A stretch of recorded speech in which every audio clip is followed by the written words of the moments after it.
La peau peut subir de multiples agressions. Ces agressions peuvent être des agressions aiguës ou des agressions chroniques. Les agressions aiguës que le médecin verra, et le dermatologue, sont des agressions qui peuvent être traumatiques. Par exemple, c'est un traumatisme direct sur une partie d'un membre inférieur ou d'un membre supérieur. Ça peut être également un problème qui va se poser à la suite de brûlures par le chaud, brûlure classique, ou brûlures par le froid, c'est-à-dire des froidures, des gelures, ou même, ça peut très bien arriver, des brûlures provoquées de façon volontaire, ce qu'on appelle la cryochirurgie. On va provoquer à un endroit déterminé une lésion en refroidissant à -40. En dehors de ces plaies, il y a également la plaie chirurgicale, soit la plaie que l'on va suturer tout de suite, soit au contraire la tumeur que l'on va détruire par laser, qu'on va détruire par coagulation, qui va se cicatriser en deuxième intention. Voilà à peu près, si vous voulez, l'ensemble des plaies aiguës.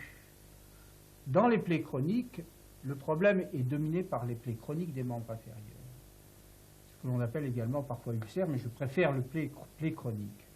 Bon, ces plaies chroniques des membres inférieurs vont livrer aux médecins ou aux dermatologues des plaies qui seront à des stades extrêmement variés. Bon, certaines seront infectées, d'autres seront atones, d'autres auront du matériel nécrosé qu'il faudra enlever, certaines bourgeonneront pas, d'autres bourgeonneront trop, certaines commenceront à s'épithélialiser à certains endroits et ne le feront pas à d'autres, et c'est peut-être là que se pose également l'un des problèmes le plus importants qu'il faut résoudre pour parvenir à une cicatrisation. Bien analyser et trouver pour chaque point particulier le traitement adapté. En cas de blessure de la peau, comme en cas de blessure de tout tissu d'ailleurs, il se passe une suite d'événements qui sont à peu près les mêmes dans tous les cas. Le premier événement, c'est une lésion vasculaire. Celle-ci peut être soit une coupure franche s'il s'agit d'une plaie franche, soit une destruction du vaisseau par brûlure ou par gelure. Le résultat est toujours le même, à savoir que des éléments qui se trouvent normalement à l'intérieur des vaisseaux vont pouvoir passer à l'extérieur de celui-ci, au sein du tissu conjonctif, et c'est ce qui va déclencher une réaction inflammatoire aboutissant à la formation de ce qu'on appelle un granulome inflammatoire qui contient des globules blancs, diverses cellules impliquées dans l'inflammation. Toujours est-il que cette réaction inflammatoire va entraîner une première phase qui est une phase de détertion des tissus. Détertion de tout ce qui est abîmé au sein de la lésion. C'est seulement dans un deuxième temps que va intervenir une phase dite de reconstruction et de remodelage, au cours de laquelle il va y avoir formation d'un nouveau tissu, d'un nouveau derme, d'un nouvel épiderme, pratiquement équivalent à celui qui était présent avant la lésion. Quels sont les phénomènes que l'on rencontre pendant la phase de détertion? Pendant la phase de détertion, les globules blancs qui sont arrivés sur le site de la lésion vont sécréter tout un ensemble de facteurs qui vont viser à détruire tout ce qui est abîmé et à éliminer tout ce qui est abîmé. Les principaux globules blancs impliqués sont tout d'abord les polynucléaires neutrophiles en particulier, qui vont sécréter d'une part des radicaux libres qui sont des petites molécules dérivées de l'oxygène capables de cliver les protéines abîmées. Ils vont également sécréter des protéases qui vont découper en petits morceaux les protéines qui doivent être éliminées. Et puis, ils vont contribuer à l'activité de phagocytose pour éliminer tous ces débris tissulaires. L'autre type de cellules qui jouent un rôle très important, ce sont les macrophages. Les macrophages qui ont une intense activité de phagocytose, c'est-à-dire d'élimination de tous ces débris tissulaires, et puis qui vont sécréter des molécules appelées cytokines, capable d'activer, de recruter les cellules qui se trouvent alentour dans les tissus sains, en particulier les fibroblastes et les cellules endothéliales, dont on reparlera tout à l'heure. Et puis enfin, le troisième type cellulaire qui joue probablement un rôle important, ce sont les mastocytes. Les mastocytes qui sont capables de sécréter sur le lieu de la lésion des substances vasoactives qui vont faire se dilater les capillaires qui sont alentour, permettant un afflux massif de cellules. Par ailleurs, ces mastocytes sont également capables de sécréter diverses cytokines et facteurs de croissance. Les deux phases de détertion et de reconstruction sont étroitement liées et l'une commence alors que l'autre n'est pas terminée. Cette phase de reconstruction va faire appel à trois types cellulaires différents. Le premier type, ce sont les cellules épithéliales, les kératinocytes, qui vont migrer et proliférer de façon à venir recouvrir le fond de la plaie, donc provoquant ainsi la formation d'un nouvel épiderme par-dessus la lésion. Le deuxième type cellulaire qui va intervenir, ce sont les fibroblastes. Fibroblastes qui jouent un rôle très important, puisqu'ils vont migrer vers la lésion à partir des tissus sains avoisinants. Ils vont s'y multiplier et ils vont synthétiser de nouvelles fibres de collagène, de nouvelles fibres élastiques, de nouvelles macromolécules du tissu conjonctif pour refabriquer un derme correct. Mais par ailleurs, ils exercent également un autre phénomène qui est un phénomène de traction sur les berges de la plaie, aboutissant à la rétraction spontanée de la blessure, ce qui est un phénomène tout à fait important pour la fermeture de la lésion. Et puis le dernier type cellulaire qui intervient dans cette phase de reconstruction, ce sont les cellules endothéliales qui jouent un rôle extrêmement important puisque elles aussi vont proliférer à partir des capillaires sains dans les tissus avoisinants, proliférer et migrer pour former ce qu'on appelle des bourgeons capillaires qui vont aboutir à la formation de néovaisseaux qui vont venir revasculariser la lésion, c'est ce qu'on appelle le phénomène de néo-angiogénèse. Et cette revascularisation correcte de la lésion est un phénomène indispensable pour une bonne cicatrisation. Il n'y a pas de cicatrisation correcte s'il n'y a pas de vascularisation correcte. Lorsque le processus est terminé, on aboutit à un tissu cutané qui reproduit aussi bien que possible le tissu qui existait antérieurement, c'est-à-dire un nouvel épithélium parfaitement stratifié et différencié, un derme qui est parfaitement reconstitué, et puis entre les deux, une membrane basale qui s'est reformée et qui assure la cohésion de l'ensemble. Comment le fondamentaliste explique les troubles de la cicatrisation? Alors, les troubles de la cicatrisation sont de deux ordres. Tout d'abord, les retards de cicatrisation et d'autre part, les cicatrices hypertrophiques ou les cicatrices kéloïdes. En ce qui concerne les retards de cicatrisation, il me semble que la cause essentielle, ce sont des déficits de vascularisation. On a vu toute l'importance de cette revascularisation correcte du tissu pour avoir une bonne cicatrisation. Le deuxième point, c'est l'état général du malade et notamment l'existence de problèmes nutritionnels. Puisque évidemment, toutes ces activités cellulaires vont nécessiter un apport énergétique extrêmement important pour assurer toutes les synthèses protéiques, toutes les divisions cellulaires qui sont nécessaires. En ce qui concerne maintenant les cicatrisations excessives, comme la cicatrice kéloïde, là, on assiste à un emballement des phénomènes de réparation que j'ai cités précédemment, c'est-à-dire que les fibroblastes vont être activés de manière incontrôlée et continuer à fabriquer du tissu cicatriciel en excès par rapport à une cicatrice normale. Malheureusement, les causes exactes de cette perturbation ne sont pas connues et c'est un des points sur lesquels nous travaillons au laboratoire. La cicatrisation des plaies chirurgicales n'est pas un obstacle à la mobilisation précoce. 48 heures après l'intervention, la plaie est nettoyée avec un antiseptique, puis rincée au sérum physiologique.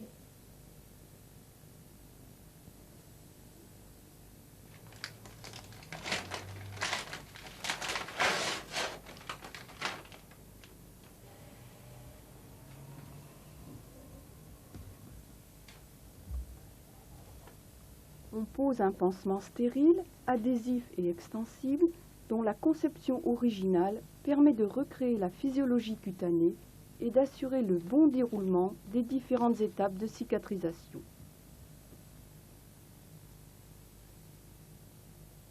La plaie ne macère pas et reste parfaitement protégée de l'eau et de tout contaminant extérieur. Le confort du patient est optimal grâce à la finesse et à la souplesse de ce pansement, qui peut rester en place 4 à 7 jours et qui permet également la rééducation en piscine.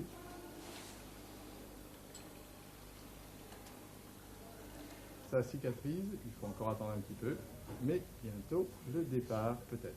Donc ça sera fini, mais il n'y aura plus pour trop longtemps.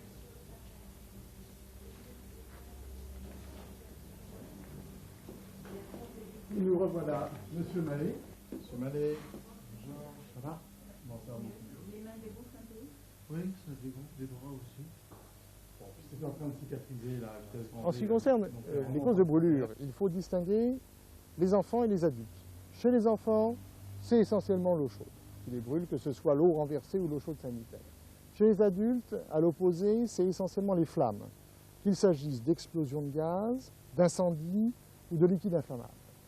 Ça représente à peu près 60% ces brûlures par flamme. Les brûlures par eau chaude, chez l'adulte, représentent environ 20%. Et puis, il y a quelques causes un peu plus minoritaires de brûlures, qui sont les brûlures électriques. Alors, on distingue les brûlures électriques vraies, contact avec le conducteur, qui donnent des brûlures très profondes parce qu'elles sont pénétrantes. Et puis les brûlures par flash électrique, c'est l'éclair bleu qui brûle en général le visage et les mains. Et puis, encore plus rare, les brûlures chimiques, qui sont des brûlures professionnelles la plupart du temps. Chez l'adulte, 70% des brûlures à peu près se font à la maison, accidents domestiques. Les accidents de travail, les accidents de la circulation ne représentent que 20-30% de notre population. Quelles sont les principales caractéristiques d'une brûlure grave? Alors la gravité d'une brûlure se définit en gros par 3 principales caractéristiques de gravité. C'est la surface de la brûlure, la profondeur, et puis l'autre qui est un petit peu accessoire mais qui joue un rôle essentiel, qui est l'âge du patient, le terrain autrement dit. Alors la surface, ça se définit en pourcentage de la surface brûlée. Donc quand on dit que l'on a affaire à un brûlé qui est atteint sur 50%, on dit un brûlé à 50%, ça signifie en réalité que la moitié de sa surface corporelle a été atteinte par la brûlure. Alors c'est facile à déterminer, il y a des tables qui permettent de déterminer combien vaut une partie particulière, une partie de la surface corporelle. Une règle simple, c'est de considérer qu'une surface, une paume de main, représente à peu près 1% de la surface corporelle, en gros, schématiquement. Il y a des tables plus compliquées. Deuxième caractéristique de gravité, la profondeur. Alors ça, c'est un petit peu plus compliqué. Je crois que tout le monde sait qu'il y a des brûlures du 1er degré, du 2e degré et du 3e degré. Alors il faudrait essayer de définir les choses très rapidement pour qu'on comprenne un petit peu de quoi il s'agit. Le 1er degré, c'est l'atteinte de la partie la plus superficielle de l'épiderme, c'est-à-dire la couche la plus superficielle elle-même de la peau. Autrement dit, la brûlure détruit des cellules qui de toute manière desquament. La peau est un organe qui se régénère tout le temps, donc c'est tout à fait superficiel, ça ne pose pas de problème. Le 2e degré, c'est une atteinte de la moitié de la peau, c'est-à-dire de la partie la plus superficielle, de l'épiderme, soit uniquement l'épiderme, on parle alors de 2e degré superficiel, ça fait des cloques, soit plus profondément atteinte qui va jusqu'au niveau du derme, c'est-à-dire 2e partie plus profonde de la peau, et dans ce cas-là, on parle de 2e degré profond. Il y a aussi des cloques, mais l'évolution n'est pas la même. Dans le 2e degré superficiel, ça va cicatriser en général sans séquelles en 1 à 2 semaines. Dans le 2e degré profond, il y aura malheureusement toujours une cicatrice qui restera, et ça demandera entre 2 semaines et 1 mois pour cicatriser. Bien souvent, d'ailleurs, ça ne cicatrise pas et ça a tendance à s'approfondir pour devenir le 3e degré. Bien, ici, c'est un patient qui a une brûlure qui est importante en surface, puisque ça représente 45% de la surface du corps. C'est un monsieur qui a eu un accident de travail qui a entraîné des brûlures par vapeur et eau chaude. Le point positif de cette brûlure qui donc est étendue, c'est qu'il s'agit de brûlures du 2e degré principalement. Avec des zones en 2e degré superficiel et des zones plutôt en 2e degré profond. Les soins qu'on a pratiqués depuis son entrée ont consisté d'abord à enlever toutes les peaux décollées, tout ce qu'on appelle toutes les flictènes, si bien qu'actuellement, on est au 3e jour après la brûlure, on voit en fait les tissus qui restent sur le patient, c'est-à-dire tout ce qui était décollé, tout ce qui était nécrosé a été retiré. Et l'aspect là est typique donc du 2e degré superficiel. Par exemple, si on regarde le bras droit, le membre supérieur droit, l'avant-bras droit, on voit que ça se présente, une fois les flictènes enlevées, comme un sous-sol qui est rouge, qui est bien vascularisé, qui devrait cicatriser après un délai d'environ une dizaine de jours, 10-15 jours maximum, et pratiquement sans laisser de séquelles.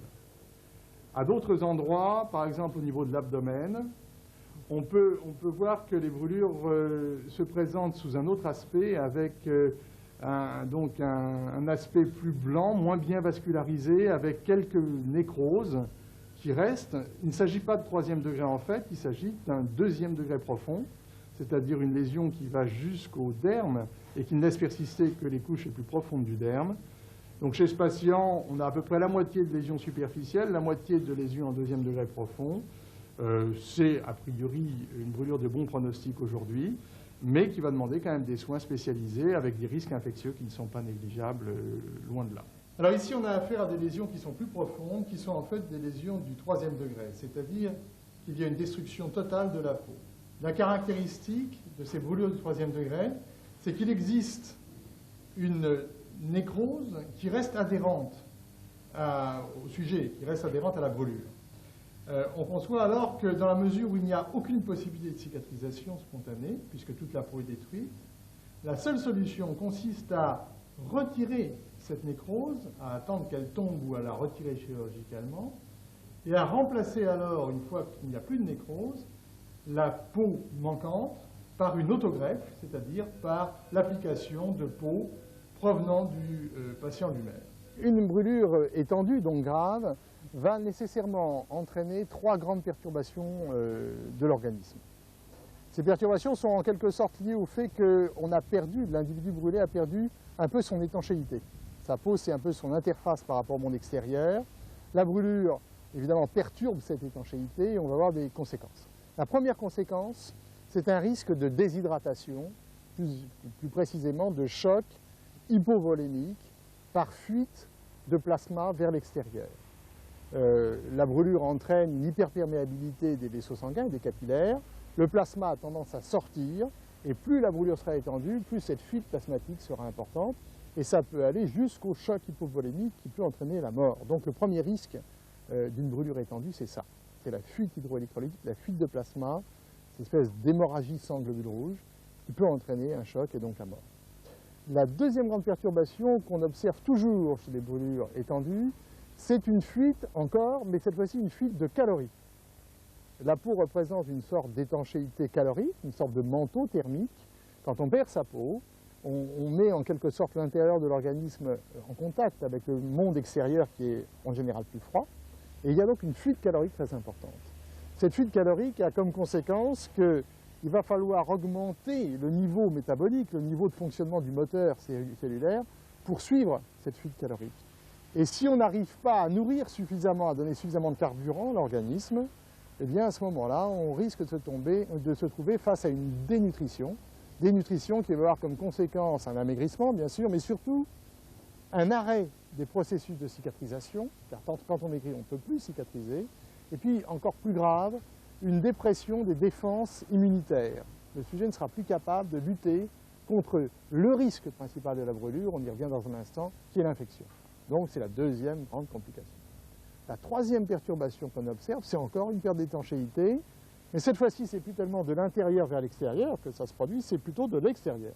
C'est-à-dire que l'individu n'est plus protégé par sa carapace naturelle, et donc il va y avoir des bactéries, ou même des virus, mais surtout des bactéries, qui vont venir coloniser la brûlure, et qui vont se développer dans ce milieu tout à fait favorable à leur développement, et pourquoi pas pénétrer vers le milieu intérieur pour entraîner des infections généralisées, des septicémies. Et il faut, de ce point de vue, être bien conscient qu'au jour d'aujourd'hui, malgré les progrès réalisés dans l'antibiothérapie en particulier, eh bien 60 à 80% des grands brûlés qui meurent dans les centres de brûlés meurent encore d'infection. Alors le traitement d'une brûlure grave, les traitements d'une brûlure grave, là pour le coup, c'est quelque chose évidemment de complexe.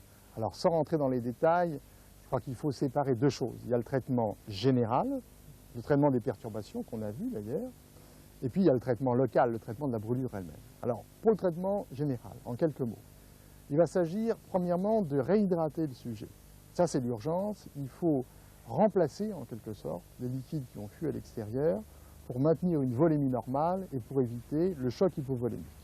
Alors il y a des règles de perfusion, on est amené à perfuser des quantités absolument considérables de liquide, ça dépasse chez les plus grands brûlés 10 litres voire 15 litres par 24 heures, donc c'est énorme. Vous imaginez bien que ce n'est pas facile à faire parce que c'est une réanimation délicate. Quand on remplit à cette vitesse-là, il faut être exactement au bon niveau, autrement on peut avoir des différences considérables. Ça va être le problème des premiers jours essentiellement. Ensuite, il va falloir aussi compenser les fuites dont on a parlé, c'est-à-dire les fuites de calories. Pour cela, on va mettre le sujet dans une ambiance chaude pour éviter qu'il perde trop de calories. On va essayer de le nourrir le plus possible pour suivre l'augmentation des besoins. Et puis aussi une chose très importante, on va essayer de diminuer tout ce qui est stress, c'est-à-dire la douleur, l'anxiété, le trop chaud ou trop froid, enfin tout ce qui gêne et perturbe la vie du sujet, parce que c'est très important, on sait que le stress augmente les besoins caloriques, donc on réduit le stress. Et puis on va réussir comme ça à peu près à gérer correctement cet aspect nutritionnel du brûlé. Le troisième élément fondamental, c'est l'infection, on l'a vu. Comment lutter contre l'infection? Évidemment en utilisant des antiseptiques locaux, on a des pommades antiseptiques qui permettent de retarder cette infection. Lorsque, malgré ces pommades antiseptiques, malgré les traitements locaux, il y a quand même une infection qui se déclare, on aura recours aux antibiotiques, mais on essaie de les utiliser le plus tard possible et de la manière la plus précise possible, pour éviter de faire ce qu'on appelle la pression des antibiotiques, qui génère des sélections de souches résistantes aux antibiotiques. Donc on garde ça vraiment, quand ça ne va pas, on utilise les antibiotiques, on essaie d'en utiliser le moins possible. Mais quand on les utilise, c'est à dose extrêmement lourde, avec des associations d'antibiotiques, c'est vraiment de la grosse artillerie. Voilà pour le traitement général, en schématisant très très vite. En ce qui concerne le traitement local, il faut là distinguer les brûlures superficielles, qui vont pouvoir cicatriser spontanément, et puis les brûlures profondes, deuxième degré profond et surtout troisième degré, pour lesquelles il faut faire une greffe. C'est deux choses complètement différentes. Pour le deuxième degré, pour les brûlures superficielles, ce qui va compter avant tout, c'est de favoriser, d'aider en tout cas à la cicatrisation. Éviter l'infection, mettre les brûlures dans les meilleures conditions possibles pour qu'elles puissent cicatriser, eh bien, ça va permettre d'obtenir la cicatrisation, ce qui est très important chez un très grand brûlé, car plus vite il cicatrisera ce qu'il peut cicatriser, plus vite il se transformera de grand brûlé à moyen ou petit brûlé. Alors, comment fait-on? En pratique, on le protège sur le plan de l'infection, on le met dans un milieu le plus stérile possible, on utilise éventuellement des pommades antiseptiques, on utilise aussi des pansements avec des pulls gras, et puis on surveille les choses.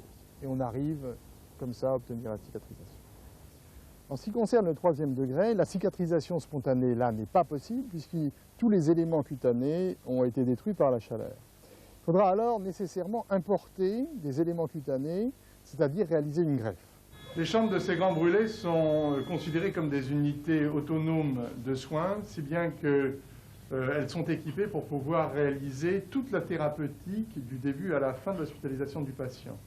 Et nous avons l'habitude non seulement de faire la surveillance du patient dans cette chambre, mais aussi d'y réaliser les changements de pansement et même, dans les cas des brûlures les plus graves, de réaliser les excisions et les greffes cutanées nécessaires. Ceci afin d'éviter de sortir le patient de son environnement, donc de limiter les infections croisées, et également, deuxième avantage du fait de tout faire dans la chambre, ceci permet d'avoir moins de manipulation du patient et d'avoir donc des greffes qui sont moins soumises à traumatisme.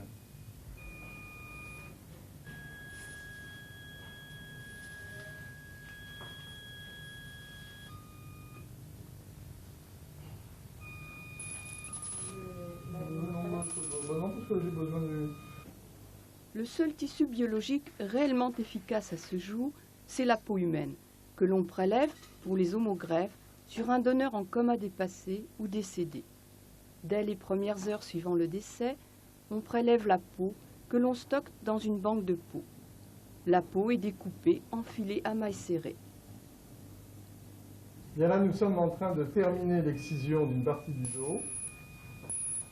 Cette excision est une excision profonde, on enlève tous les tissus nécrosés et dans le cas particulier, la brûlure étant particulièrement profonde, donc on va jusqu'à la ponévrose musculaire.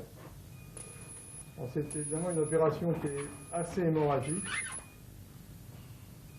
et c'est la raison pour laquelle on fait cette excision au bistouri électrique pour essayer de limiter justement ces problèmes d'hémorragie.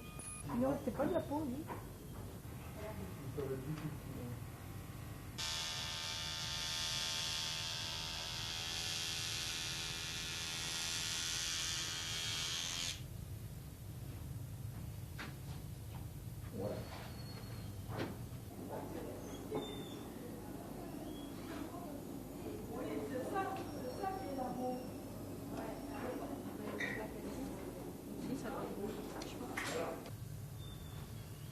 Voilà, vous voyez là, on est sur une zone tout à fait excisée jusqu'à la ponévrose, en train de placer des autogreffes qui sont prélevés donc sur le malade lui-même à très large maille. Et la cicatrisation spontanée de ces larges mailles serait extrêmement difficile si on les posait simplement de cette manière.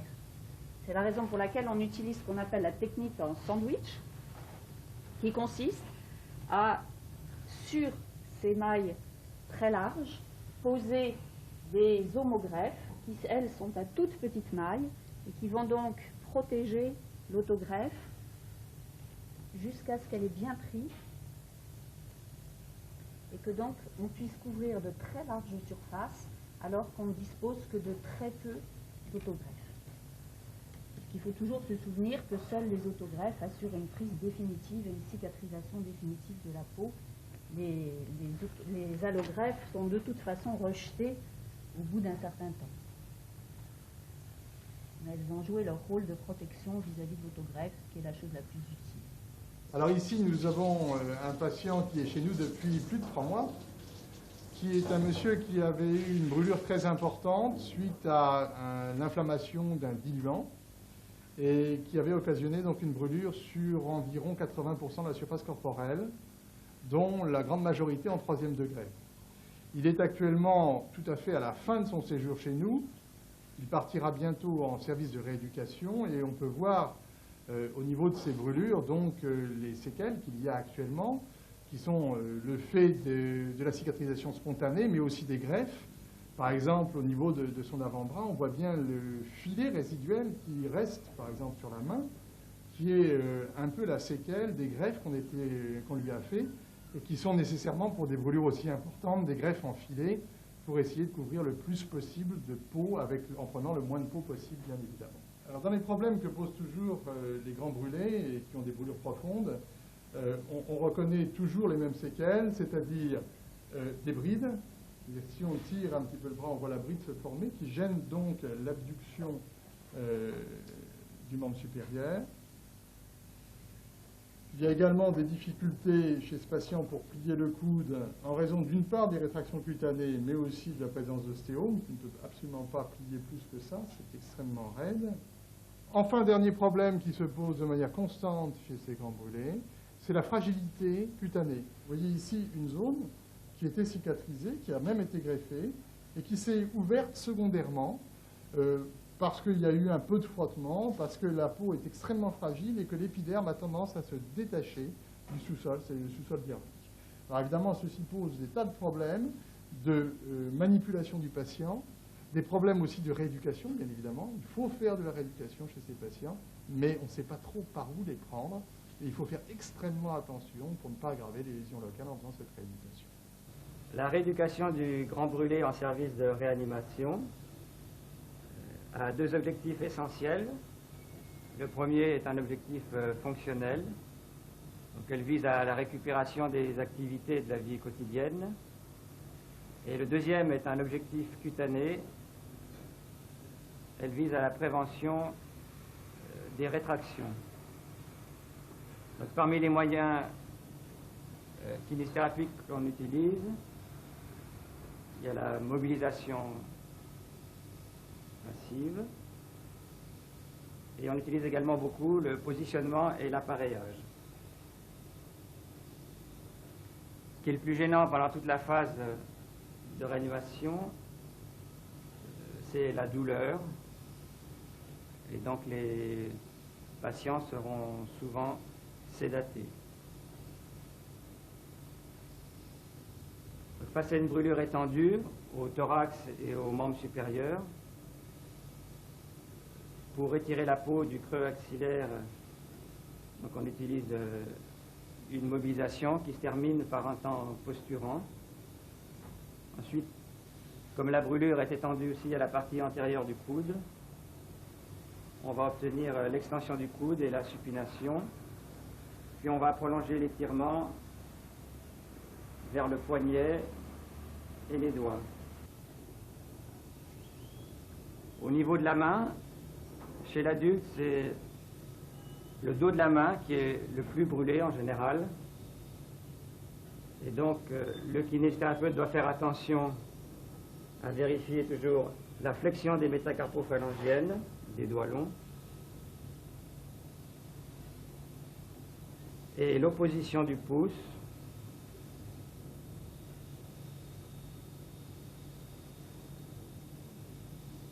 qui vont permettre d'étirer la peau dorsale. Au niveau des interphalangiennes proximales, la flexion sera recherchée lorsqu'on sera sûr de la solidité de la peau à l'arrière des interphalangiennes proximales, car elle est très fragile à cet endroit.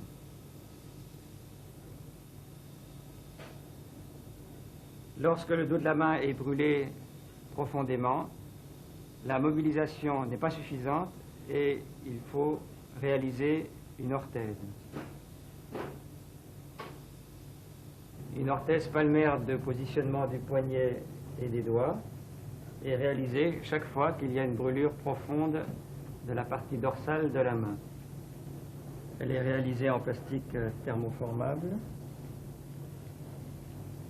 Donc, dans un premier temps, on place le poignet proche de la rectitude, en légère extension, et le pouce en opposition avec ouverture de la première commissure. Puis on réalise la flexion des métacarpophalangiennes des 4 derniers doigts, en prenant bien soin de faire le pli suffisamment proximalement dans la main, car on est un peu gêné par l'épaisseur des pansements.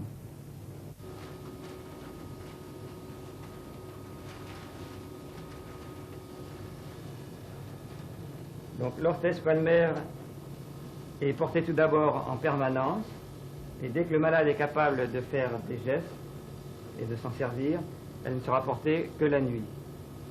Elle est fixée tout d'abord par une bande velcro, et ensuite on pourra mettre un système en velcro pour faciliter le port et l'ablation.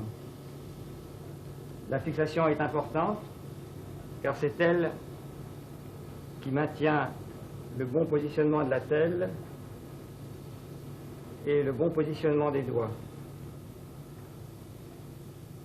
Sur le plan cutané, l'appareillage est le moyen le plus efficace. C'est lui qui permet d'obtenir l'étirement cutané maximal en permanence. C'est dans le centre de rééducation motrice du Dr Ster à la Malou-les-Bains que nous avons décidé de vous faire mieux connaître les traitements des blessures de la peau. En effet, dans ce service spécialisé dans la rééducation des grands brûlés, tous ces problèmes ont été au moins une fois rencontrés. Mais je crois que notre rôle est avant tout d'accueillir un brûlé à une phase où le pronostic vital est pratiquement réglé sur le plan métabolique, sur le plan endocrinien, sur le plan cutané. La couverture cutanée est pratiquement terminée. Donc, nous nous intéressons, nous, essentiellement à la récupération de la fonction. Alors, cette récupération de la fonction passe tout d'abord par la recherche de la liberté articulaire. Or, cette recherche de liberté articulaire passe forcément par la maîtrise de la capacité cutanée. Il y a un édème, il ne faut pas oublier la nuit de bien la garder en l'air et dans la journée d'avoir une écharpe.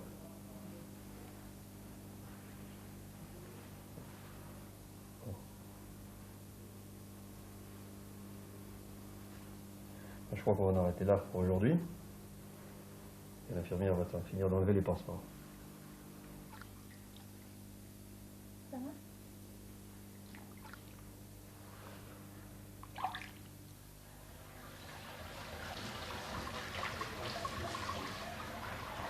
Ce patient arrive du CHU où il vient d'être traité pendant 1 mois. Notre bilan d'admission est tout d'abord trophique. C'est-à-dire que nous allons examiner d'une part les zones non cicatrisées, d'autre part les zones séquellaires qui commencent à entraîner des limitations articulaires. Nous examinerons ensuite l'édème et enfin nous compléterons cet examen par un bilan articulaire, essentiellement dans les zones touchées.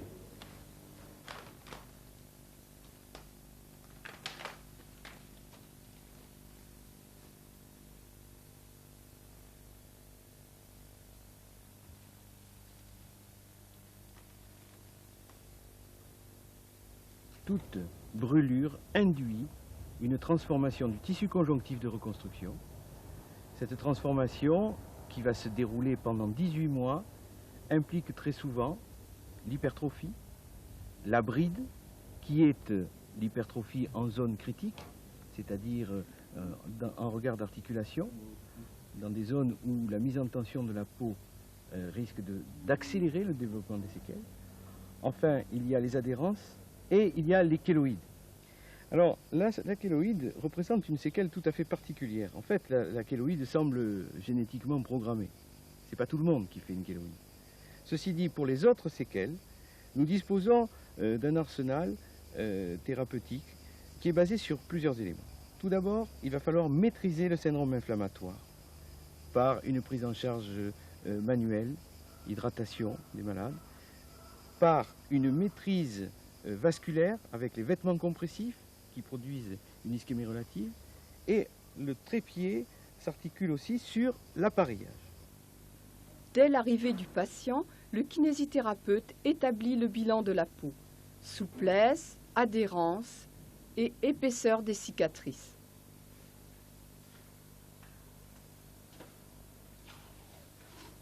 L'état inflammatoire est évalué par le test de vitropression. Les mesures sont prises pour les vêtements compressifs.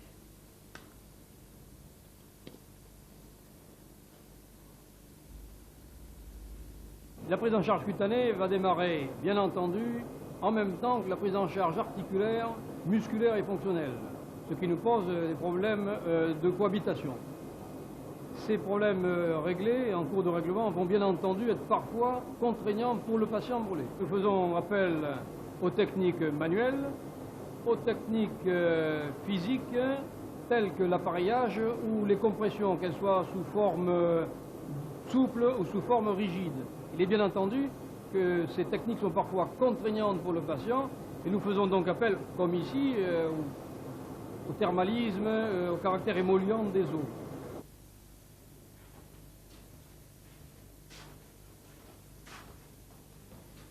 Nous allons voir le cas de ce jeune patient de 20 ans, brûlé il y a 4 mois par essence, au 2e degré profond et 3e degré, qui présente des brûlures sur le cou, le menton, le thorax, les cuisses. Il a été traité par greffe, avec des prises de greffe sur les jambes.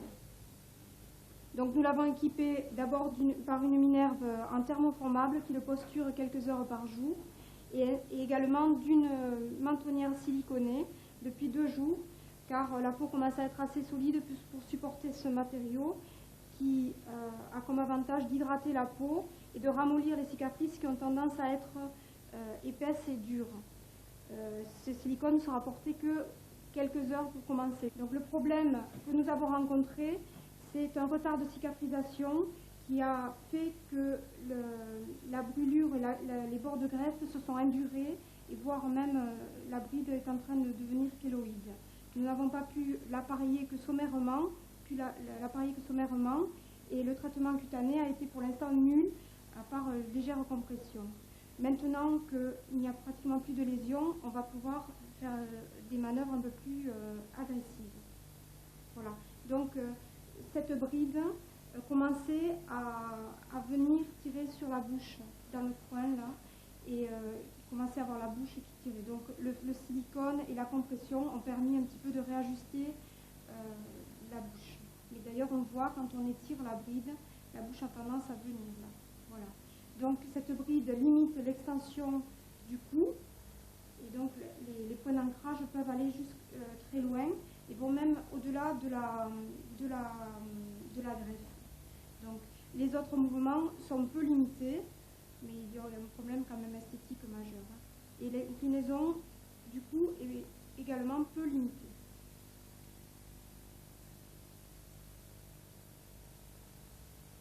Bien. Ce jeune homme est également brûlé aux membres inférieurs, nous allons le voir maintenant.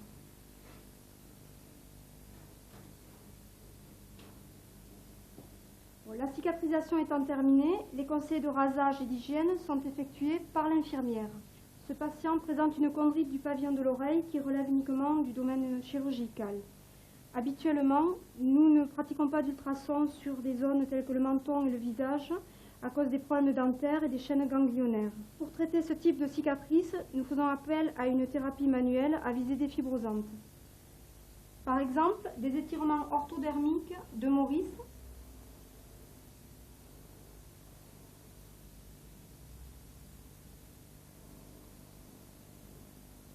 sur ces nodules hypertrophiques, nous pouvons effectuer des pointées circulaires d'écrasement pour écraser ces nodules en associant également des vibrations. Ces séances seront dans un premier temps courtes et pluriquotidiennes pour respecter l'inflammation et obligatoirement suivies d'applications d'eau thermale silicatée.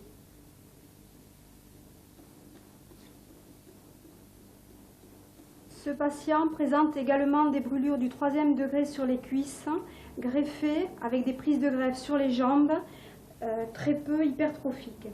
Donc l'examen de cette cuisse montre une inflammation modérée avec des bords de greffe légèrement épaissis que nous traiterons par des manœuvres d'écrasement.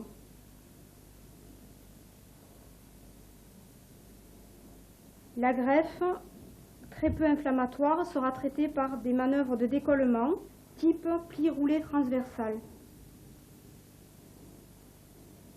La nécessité de décoller la peau sans agresser l'épithélium nous a amené à utiliser le LPG système. Dès que le test de vitropression est supérieur à 2 secondes, le traitement mécanique de la peau brûlée peut être entrepris avec des pressions relativement faibles pendant un temps très court. Le LPG est une méthode originale réalisant pour la première fois une action de succion, de décollement du tissu. Il élimine les pressions obliques qui peuvent aboutir en cas d'excès à des lésions de l'épithélium cicatriciel. Des têtes de formes et de calibres différents permettent d'adapter cette technique à toutes les zones à traiter. Le caractère intermittent de ces aspirations pulsées permet d'en augmenter la puissance et la durée. La pâte à l'eau, produit adhérent qui permet le décollement, empêche le glissement pendant la manœuvre. Elle permet une adhérence parfaite entre les doigts du kinésithérapeute et la zone à traiter. Cette pâte est appliquée essentiellement sur les zones rétractées, à fondure, avec des adhérences majeures. Le but de cette douche filiforme est de réaliser un micromassage des tissus cutanés et conjonctifs. C'est un acte médical, tenant compte non seulement des propriétés physiques de l'eau, mais aussi des propriétés chimiques des eaux thermales. Dans le traitement des peaux brûlées, nous utilisons beaucoup l'appareillage. En phase aiguë, la première attelle réalisée est cette attelle palmaire qui assure un maintien des métacarpophalangiennes en flexion, des interphalangiennes en rectitude, ainsi qu'une ouverture de la première commissure. Ceci associé à une légère flexion du poignet. Cette attelle est donc portée en permanence en phase aiguë, puis ne sera portée que la nuit en phase secondaire. Cette attelle pourra être relayée lorsque l'état cutané le permettra par des plâtres quotidiens nocturnes. Cet appareillage est un appareillage qui est à la fois un appareillage de positionnement. Il s'agit de maintenir une articulation dans sa position optimale avant que la bride se produise. Et le deuxième rôle de l'appareillage est un rôle compressif. Nous avons essayé de réaliser une synergie positionnement et compression.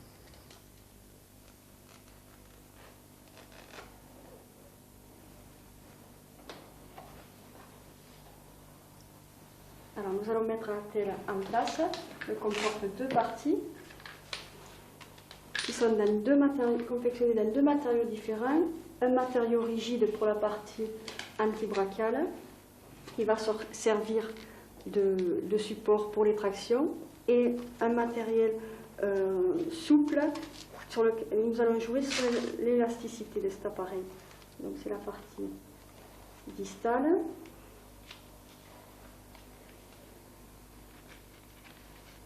Voilà. Les doigts sont individualisés, parce qu'ils n'ont pas tous le même degré de flexion. Des velcros sont placés sur la face postérieure des doigts et vont venir s'amarrer au niveau de la partie antibrachiale de la pelle, ce qui permet de réaliser donc une mise en tension des doigts associée, puisque les deux parties sont individualisées, à une flexion du poignet. La mise en tension donc est réglable, c'est le patient qui réalise cette mise en tension.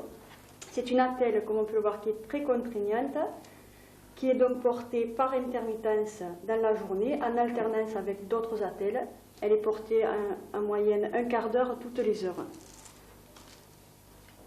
Nous associons au port de l'appareillage des mobilisations passives grâce à un arthromoteur réalisé plusieurs fois dans la journée. L'ensemble des techniques que nous vous avons présentées ne servirait absolument à rien si on n'appliquait pas sur le tissu conjonctif évolutif dans la brûlure la compression. Alors depuis 10 ans, qu'est-ce que nous faisons? Nous essayons d'adapter des vêtements compressifs, des plaques compressives et surtout nous essayons d'amener le malade à accepter parfaitement cette technique. En effet, 23 heures sur 24, ça suppose un excellent confort. Et tout le travail que nous avons fait depuis 10 ans va dans ce sens. Bon alors, donc Monsieur Bertrand, qui se trouve au 6e mois après sa brûlure, qui rentre chez lui, et donc qui peut bénéficier maintenant simplement d'un programme de rééducation de la peau à domicile.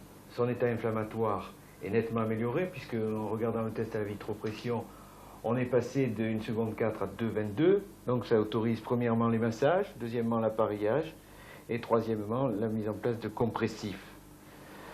Tu as donc toi réalisé des compressions à la fois par vêtement et par appareillage transparent, thermoplastique, haute température. Quels sont les principes? Premièrement, comprimer toute la zone du nez. Deuxièmement, éviter la tendance à l'électropion par un soutien inférieur au niveau des joues. Donc explique-moi un petit peu là où on en est. Je vais enlever cet appareil. Alors, on a réalisé cet appareil à la suite de ce positif plâtré. Donc nous avons, dans un premier temps, rechargé surtout la base du nez, de manière à ne pas léser cette zone osseuse qui est toujours très douloureuse. Ensuite, nous avons rectifié le positif plâtré au niveau de la base du nez, car il y avait une hypertrophie nodulaire importante. Ensuite, nous avons creusé légèrement le dessous des joues, de manière à faire une prévention d'électropion. Enfin, pour l'instant, c'est pratiquement réglé ce problème. Bon. Donc c'est un appareil qui est à la fois efficace, on le voit sur le nez, efficace au niveau des joues, bien toléré malgré la chaleur importante. Bon, le test montre qu'il est inflammatoire encore, on est au 6e mois. Il fait chaud. Donc à la face, on aura donc le port continu de cet appareil, plus la rééducation. Donc le deuxième point, ce sont les brûlures de la face dorsale des deux mains, avec un déficit initial de l'enroulement des doigts. Alors maintenant, où en êtes-vous, Monsieur Bertrand? Montrez-moi un petit peu l'enroulement. Donc, bon enroulement global des doigts, mais peut-être sur les pinces fines. Allez-y. Donc, une difficulté sur le 5e doigt qui est liée donc, lâché, à une rétraction sur le 4 et le 5. Bien, donc, au niveau de la face dorsale de ces deux mains, brûlure profonde, greffée, avec plusieurs éléments mécaniques. Premièrement, une épaisseur importante avec adhérence de cette face dorsale, que l'on retrouve au niveau des commissures, ici, épaisseur avec rétraction et déficit. Deuxième élément, un élément au niveau de l'enroulement des doigts. On voit ici très bien le blanchiment qui illustre un déficit de capacité cutanée. Donc, votre programme de rééducation, M. Bertrand, est un programme d'enroulement des doigts. Montrez-moi là, enrouler les doigts. Donc, votre kiné va vous faire un travail d'enroulement des doigts. Deuxièmement, on va appareiller les mains pour que cet enroulement se prolonge dans la journée. Enfin, on va traiter par des massages la souplesse et l'adhérence de la peau. Ce programme de rééducation s'effectuera quotidiennement pendant 2 mois. Et au niveau des consultations, je vous reverrai pour l'appareillage. Le patient sort avec un dossier complet. C'est un dossier qui comprend un bilan esthétique, un bilan fonctionnel, un bilan d'appareillage. Et tous ces éléments sont transmis intégralement, sortent avec le patient. Ça, c'est la première chose. Mais ce qui est encore plus important, c'est que auparavant, quelques mois avant la sortie, quelques semaines avant la sortie, nous avons appris à ce patient à vivre en face des autres, à accepter le regard des autres. Ceci se fait très progressivement, très graduellement. On commence par apprendre un patient à vivre avec les autres patients. Ensuite, ce patient sort du centre et vit à l'intérieur de la cité. Et enfin, progressivement, week-end par week-end, il regagne son domicile pour des temps de 48 heures et des temps de plus en plus longs. Il y a donc un élément psychologique, un élément physique et un élément fonctionnel. Parce que le retour dans la vie de tous les jours est un retour extrêmement difficile. Extrêmement difficile parce que on n'accepte pas la différence, surtout au plan esthétique. Il faut porter des vêtements compressifs pendant 18 mois, avec les conséquences sociales que ça a. L'exemple de la banque. Vous voyez rentrant avec un masque dans une banque. Vous suscitez immédiatement une réaction de peur, voire de rejet. Et je crois que tout cet apprentissage est effectué dans l'établissement, mais ce n'est que par une coopération, une communication avec les autres équipes qui sont dans le quartier, qui sont dans la ville, dans le village du patient, qu'on peut réussir. Et ceci, d'autant plus que pendant 18 mois, il va falloir apprendre ce patient à accepter sa nouvelle vie.